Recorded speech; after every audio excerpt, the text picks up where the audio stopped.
ఓం నమో వెంకటేశాయ. ఈరోజు ఈ విలేకరుల సమావేశం ఏర్పాటు చేయటంలో ముఖ్య ఉద్దేశం ఏంటంటే, గత కొన్ని రోజులుగా ఈ నెయ్యి ఏదైతే ఇష్యూ జరుగుతుందో దాని విషయంలో టీటీడీ బోర్డు తరఫున మా సభ్యులందరూ కూడా సమావేశమై కొన్ని జరిగినటువంటి నిజాలు మీ ముందు ఉంచాలనే ఉద్దేశంతో ఈ పత్రికా సమావేశం ఏర్పాటు చేయడం జరిగింది. వచ్చిన వాళ్ళందరికీ ధన్యవాదాలు తెలియజేసుకుంటూ,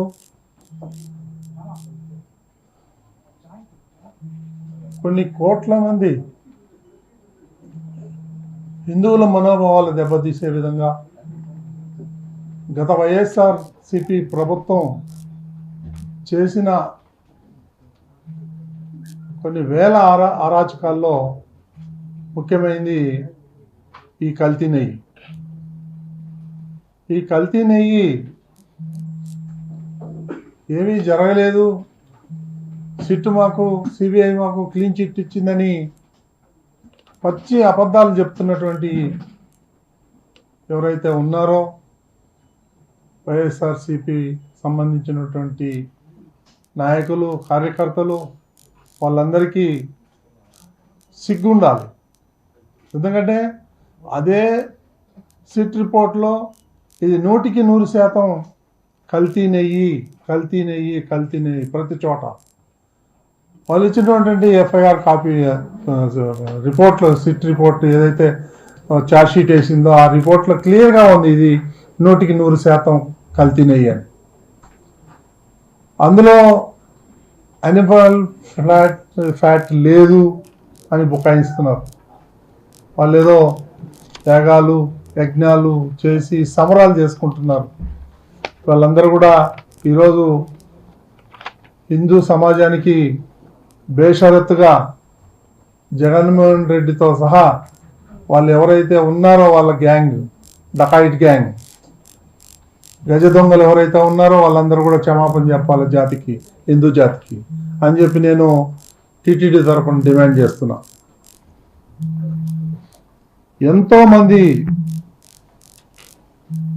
హిందూ దేవుళ్ళని, హిందూ భక్తుల్ని కించపరిచే విధంగా ఈరోజు గత 5 ఏళ్లలో హిందువుల మీద దాడి కూడా జరిగింది. దానికి అనుగుణంగా అందులో ఒక భాగం కల్తీ నెయ్యి. ఈ కల్తీ నెయ్యి ఏదైతే ఉందో డే 1 నుంచి అవన్నీ కూడా మొత్తం వైలేషన్. టెండర్ ఇచ్చినప్పటి నుంచి మీ దగ్గర ఉండొచ్చు ఛార్జ్షీట్లో, టెండర్లో ఏమి ఇచ్చారు, అన్ని వైలేషన్స్. నామ్స్ ఏదైతే ఉండాలో టీటీడీ రూల్స్ అండ్ రెగ్యులేషన్స్ ప్రకారం అవన్నీ కూడా చేంజ్ చేసి పడేశారు. ఎందుకు చేశారు? ఎవరికి లబ్ధి చేకూర్చాలనే ఉద్దేశంతో ఇవన్నీ చేశారో ప్రజలందరూ గమనిస్తున్నారు. అందులో ఉన్నటువంటి ఎవరో ఒకళ్ళిద్దరు వ్యక్తులకి లాభం చేకూర్చే విధంగా ఆ యొక్క నిబంధనలు ఏవైతే ఉన్నాయో అవన్నీ కూడా చేంజ్ చేయడం జరిగింది. ఇది సిగ్గుచేటు. మళ్ళీ సామర్థ్యం లేని డైరీ ఏదైతే ఉన్నాయో వాళ్ళకి ఈ ఆర్డర్స్ ఇవ్వటం, సుమారు 60 లక్షల కిలోలు వాళ్ళ దగ్గర నుంచి కొనటం, సుమారు 250 కోట్ల రూపాయలు విలువైనటువంటి ఈ నెయ్యిని కొన్నారు. అది గతంలో ఎన్డీడీబీ వాళ్ళు టెస్ట్ చేస్తే దాంట్లో యానిమల్ ఫ్యాట్ ఉందని నిర్ధారించి వాళ్ళు ల్యాబ్ రిపోర్ట్ ఇవ్వటం జరిగింది. ఆ రిపోర్ట్ బేసిస్ చేసుకొని ముఖ్యమంత్రి కానీ ఉప ముఖ్యమంత్రి కానీ కొంతమంది సాధువులు కానీ వాళ్ళందరూ కూడా దీని మీద స్పందించటం జరిగింది.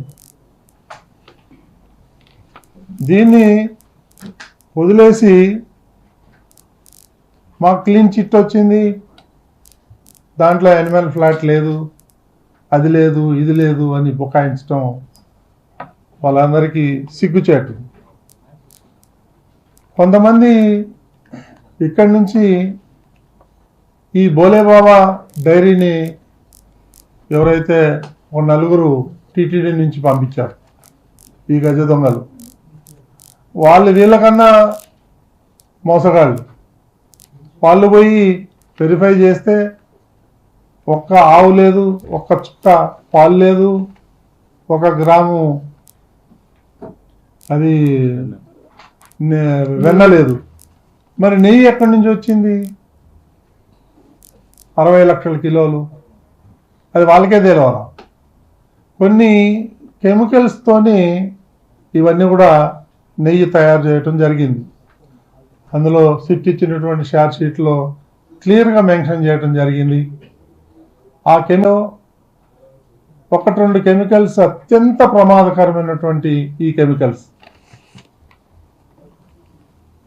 అది వాసన రావటానికి వేశారో లేకపోతే దేనికి వేశారో మనకైతే తెలియదు అంత టెక్నికల్గా. కానీ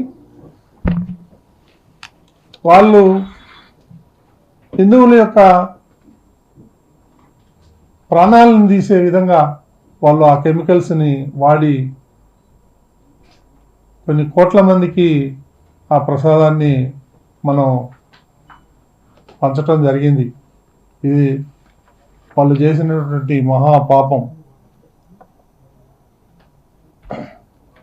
దాని ద్వారా 20 కోట్ల లడ్డూలు తయారు చేయడం జరిగింది. 20 కోట్ల లడ్లు. మనం అంచనా వేసుకోవచ్చు ఎంత అపచారం చేశారు ఈ దుర్మార్గులు. అదేవిధంగా 5 ఏళ్లలో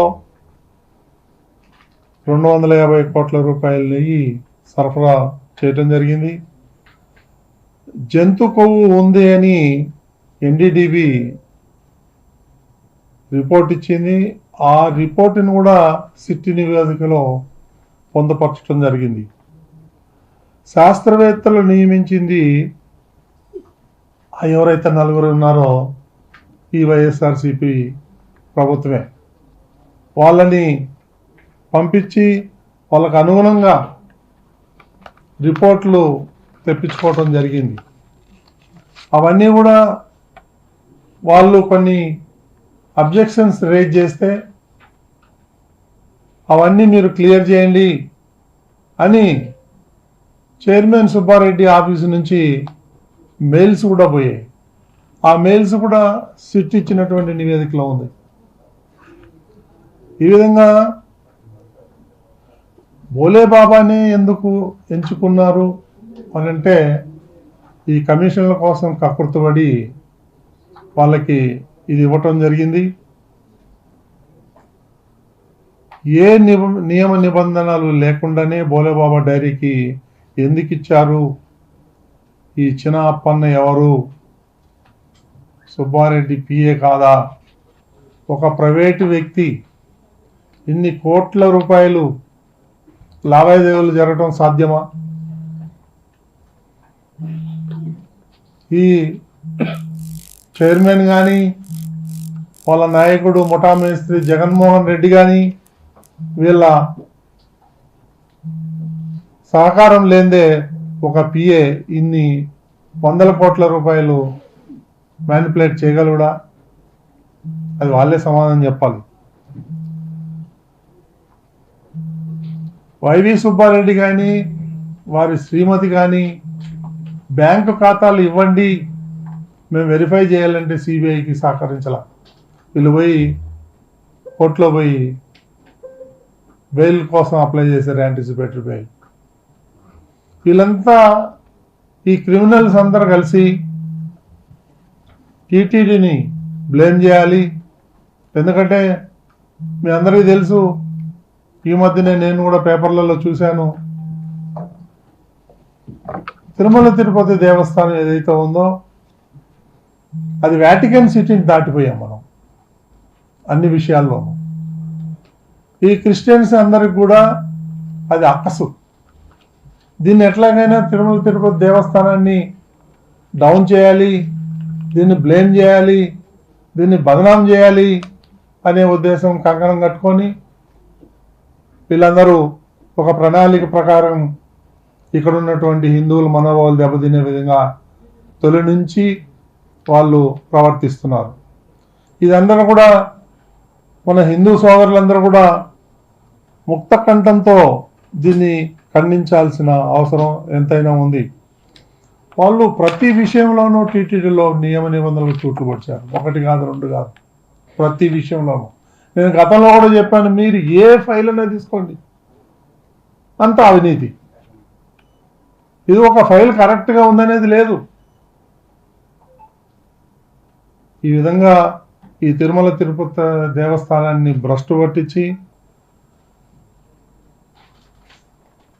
వాళ్ళు కోట్ల రూపాయలు సంపాదించి ఆనందిస్తున్నారు. ఒక పెద్ద మనిషి ఏదో యాగాలు చేస్తున్నాడంట. నాకు వచ్చి చెప్పారు, ఏమి యాగం అయ్యా అని ఆరాధిస్తే మృత్యుంజయ యాగం చేయించుకుంటున్నాడంట కరుణాకర్ రెడ్డి. యాడ చచ్చిపోతాడు అని. ఎందుకంటే అబద్ధాల మీద అబద్ధాలు చెప్పి చెప్పి చెప్పి దేవుడు కూడా ఇసుగు పుట్టింది. ఆయన తల 1000 ముక్కలు అవుతుందని భయపడుతున్నాడు. అందుకనే ఈరోజు యాగం చేసుకున్నాడు ఇంటికాడ, మృత్యుంజయ యాగం. దాన్ని అంత భయం ఉన్నాడు, తప్పెందుకు చేయాలి? ప్రాణం మీద అంత భయం ఉన్నాడు, ఎందుకు చేయాలి? ఇది మొన్న వేసింది ఒక సప్లిమెంటరీ ఛార్జ్ షీట్ మాత్రమే. ఇంకా సప్లిమెంటరీ ఛార్జ్ షీటు వేసే అవకాశం ఉంది. ఎందుకంటే నేను కూడా డిమాండ్ చేసేది ఏంటంటే, ఆ చిన్నప్ప ఎవరైతే పిఏ ఉన్నాడో ఈ ఆయన అకౌంట్లోకి కోట్ల రూపాయలు వచ్చినాయి. అక్కడి నుంచి ఎక్కడికి పోయింది? సిబిఐ ఛార్జ్ షీట్లో లేదు. నేను సూటిగా అడుగుతున్నాను సిబిఐని, అది ఎందుకు మీరు దర్యాప్తు చేయలేదు? దాని వెనకున్నటువంటి పెద్దవాళ్ళు ఎవరైతే ఉన్నారో వాళ్ళని ఎందుకు బయటపెట్టలేదు? కనీసం నెక్స్ట్ ఛార్జ్ షీట్లో అన్నా, సప్లిమెంటరీ ఛార్జ్ షీట్లో అన్నా ఎవరైతే దీనికి బాధ్యతలు ఉన్నారో, ఎంత పెద్దవాళ్ళు అయినా సరే, వాళ్ళందరినీ కూడా వెలికి తీయాలని చెప్పేసి నేను తిరుమల తిరుపతి దేవస్థానం నుంచి నేను డిమాండ్ చేస్తున్నాను. వీళ్ళందరూ కూడా 5 ఏళ్ల నుంచి హిందువుల మనోభావాల్ని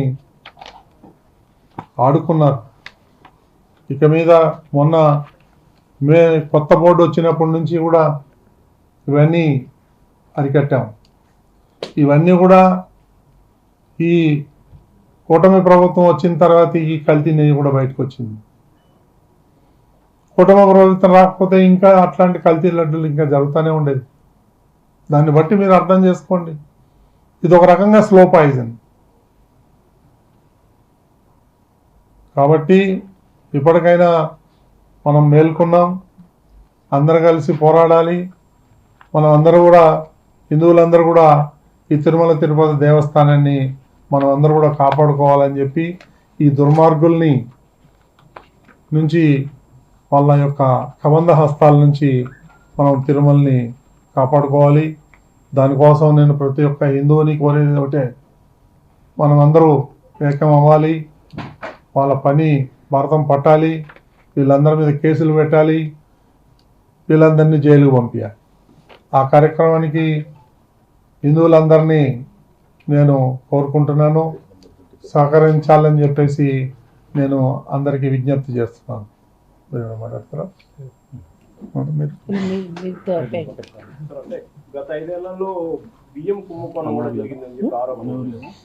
నేను ఇందాకే చెప్పాను, ఒక బియ్యం కాదు, ఉప్పు కాదు, పప్పు కాదు, అన్నిట్లోనూ ఫ్రాడ్ జరిగింది. వాళ్ళు నాస్తికుడు, వాళ్ళు క్రిస్టియన్స్, షట్కారి వాళ్ళు అందరూ కూడా. హిందువులంటే చులకన భావం వాళ్ళకి. కాబట్టి వాళ్ళకు భయం లేదు, భక్తి లేదు. వాళ్ళకి కావాలా, డబ్బు కావాలి, హిందూ మతాన్ని కూల్చేయాలి, కన్వర్షన్స్ ఎక్కువ చేయించాలి, ఈ హిందూ సమాధిని నాశనం చేయడానికి కంకణం కొట్టుకున్నటువంటి ఈ దుర్మార్గుల్ని మనం అందరూ కూడా కలిసికట్టుగా అందరూ వీళ్ళ యొక్క భాగవతాలన్నీ బయటపెట్టి వీళ్ళందరినీ తరం కొట్టే రోజులు దగ్గరలోనే ఉన్నాయని చెప్పి నేను ఆశిస్తున్నాను. అంటే ఇప్పుడు వాళ్ళు చెప్పేది ఇంతకుముందు జంతు అవశేషాలు ఉన్నాయి అని చెప్పేసి మన ప్రభుత్వం కూడా ఆరోపణ చేసింది. ఇప్పుడు లేదు అని ఎక్కడా చెప్పలేదు. పూర్తిగా కల్తీది కాబట్టి ఆ అవశేషాలు అనేది మేము చేయలేదు కదా అని అదే ఇప్పుడు గవర్నమెంట్ విమర్శిస్తారు. వాళ్ళు విమర్శించేదానికి ఏముంది, 100 విమర్శిస్తారు. అసలు అది నెయ్యే కాదయ్యా బాబు అంటా ఉంటే ఇంకా కల్తీ ఎక్కడ? 100% కల్తీ. అది ఈ కొవ్వు ఉందా, ఆ కొవ్వు ఉందా, ఏం కెమికల్స్ ఉన్నాయి అన్నీ కూడా వచ్చినాయి కదా. ఎక్కడా కూడా యానిమల్ ఫ్యాట్ లేదు అనేది రాలా ఏ రిపోర్ట్లో కూడా. వాళ్ళు తప్పుడు ప్రచారం చేస్తున్నారు ఇవన్నీ కూడా. సిబిఐ మైక్రో డిఎన్ఏ టెస్ట్ చేయలేదు, దానిపైన అది చేయాలని చెప్పి డిమాండ్ చేస్తున్నాను నేను. దానిపైన కోర్టు దృష్టికి తీసుకెళ్తారా? వెళ్తా ఉంది, కోర్టులో అఫిడవిట్ అయిపోతున్నా. మైక్రో డిఎన్ఏ టెస్ట్ చేయలేదని కోర్టు దృష్టికి తీసుకెళ్తారా? అవును, తప్పకుండా తీసుకెళ్తాం. అంటే వాళ్ళ లడ్డు కోసం వాటిన రసాయనాలు, అంటే నెయ్యి కోసం వాడిన రసాయనాల పైన లోతైన వివరణ ఛార్జ్ షీట్ లో లేదు సార్. ఆ రసాయనాల బ్యాక్గ్రౌండ్ ఏంటి, అసలు ఆ రసాయనాలు ఎప్పుడు వాడతారు? ఆ ఛార్జ్ షీట్ లో కూడా కొన్ని లోపాలు ఉన్నాయి. అవన్నీ కూడా సీనియర్ అడ్వకేట్స్ అన్నీ కూడా స్టడీ చేస్తున్నారు. మనం కూడా కొంతమంది సైంటిస్టులతోని సంప్రదింపులు జరుపుతున్నాం. వాళ్ళందరూ కూడా ఆశ్చర్యం వ్యక్తం చేశారు కొన్ని రిపోర్ట్లు చూసి. సరిగా జరిపించలేదనేటువంటి అనుమానాలు చాలామందికి మనసులో ఉంది. దాన్ని త్వరలోనే బయట పెడతాం. అది కూడా వైవి సుబ్బారెడ్డి గారు మేనేజ్ చేశారని ప్రచారం జరుగుతుంది. ఎందుకు చేయరండి? మీరు ఒక మాట నేను చెప్తాను, అన్నిదా భావించద్దు. ఇక్కడ ఉన్నటువంటి నాయకులు, వైసీపీ నాయకులు ప్రధానికి సిబిఐ ఎంక్వైరీ అండి, సిబిఐ ఎంక్వైరీ అండి. ఆమె అంటే సిబిఐ ఎంక్వైరీ. సిగ్గుండాలి వాళ్ళకి. CBI enquiry అడదు. 13 ఏళ్ల నుంచి కేసులు అటెండ్ అవ్వట్లేదు. మేనేజబుల్. వేల కోట్ల రూపాయలు సంపాదించేశారు ప్రజాధనాన్ని. ఆ డబ్బులు పెట్టి మేనేజ్ చేస్తారు వాళ్ళు. అన్ని డిపార్ట్మెంట్ మేనేజ్ చేస్తారు. ఇది చేయట్లేదు అనేది లేదు. వాళ్ళకి డబ్బు మదం ఎక్కువ ఉంది వైసీపీ వాళ్ళకి. దీంతో పాటు పరకామణి ఇంకా చాలా కేసులు బయట పెట్టారు కదా సార్. ఇదే పోతే ఇంకా యాక్షన్ తీసుకోవడంలో ఎందుకు ఆలస్యం తీసుకుంటామండి. It takes its own course. Sir మీ మీద కోర్టుకు వెళ్తారని నిన్న టీటీడీ ఎక్స్ చైర్మన్ చెప్పాడు. ఏమైనా వెళ్తారండి కోర్టుకి? వెళ్ళమనండి. ఎవరు వద్దన్నారు? మనం ఏమన్నా ఆపుతాం? ఆ టికెట్స్ కూడా చెప్పండి. వీళ్ళ మీద కోర్టుకు వెళ్ళేకి పచ్చి నీళ్ళు వాళ్ళ జోబు నుంచి తాకుతున్నారు. వెళ్ళమనండి, no problem. We're ready to face it. Sir law it's own course అని చెప్పి డిలే చేస్తా ఉన్నారు. డిలే చేస్తూ ఉండడం ఎంతవరకు సంబంధించేస్తాము? ఎవరు డిలే చేస్తున్నారు? 1.5 years మనం వచ్చి ఏ దేంట్లోనూ కాంక్రీట్ గా ఏం చర్య తీసుకోలేదు వాళ్ళ మీద. ఎన్ని వచ్చాయి కాబట్టి అది ప్రభుత్వం తీసుకుంటుందండి, టీటీడీ కాదు. ప్రభుత్వం కదా డీల్ చేసుకుంటది, టీటీడీ కాదు కదా. ప్రెజర్ చేయాలి కదా సార్. చేస్తున్నాం. చైర్మన్ సార్, చంద్రబాబు గారు ఈ అలిగేషన్ చేయకముందు టీటీడీఈఓగా శ్యామలరావు ఇచ్చిన స్టేట్మెంట్ కి, ఆ తర్వాత సీఎం గారు ఇచ్చిన స్టేట్మెంట్ కి అది నాకు తెలియదండి, నేను లేనప్పుడు. ఓకే, లేకపోయినా కానీ కేసు గ్రావిటీ బ్యాక్గ్రౌండ్ అదే కదా. లేదండి, తెలియదు నాకు అది. సార్ సో యూఆర్ నాట్ నిన్న రెస్పాండ్ టీటీడీ చైర్మన్ ఈ బోర్డు తీర్మానాలు మార్పు వెనక కొంతమంది గతంలో ఉన్న కేంద్ర ప్రభుత్వం వాళ్ళని ఒక ఆరోపణ చేశారు. దానిపైన ఏమంటారు బాగా? ఏంటిది? ఈ తీర్మానాలు 5 తీర్మానాలు మార్చారు కదా సార్. ఎక్స్పీరియన్స్ లేకపోయినా నిబంధనలు అన్ని మార్చారు. ఒక 5 నిబంధనలు మార్చి బోలేబాబుకు అనుకూలంగా చేశారు. ఆ తీర్మానాలు చేయడానికి కారణమే అప్పట్లో కేంద్రంలో ఉన్న కొంతమంది అని చెప్పారు నేను రోజు ప్రెస్ మీట్ లో. కరుణాకర్ రెడ్డి గారు పేర్లు చెప్పని చెప్పి ధైర్యం ఉంటే పేర్లు చెప్తాను చెప్పి ఊరికే గాలి మాటలు గాలి మాటలు మాట్లాడేది కట్టబెట్టుకోవాలి కరుణాకర్ రెడ్డి గారు. అవన్నీ లేదులేండి. ఒకటి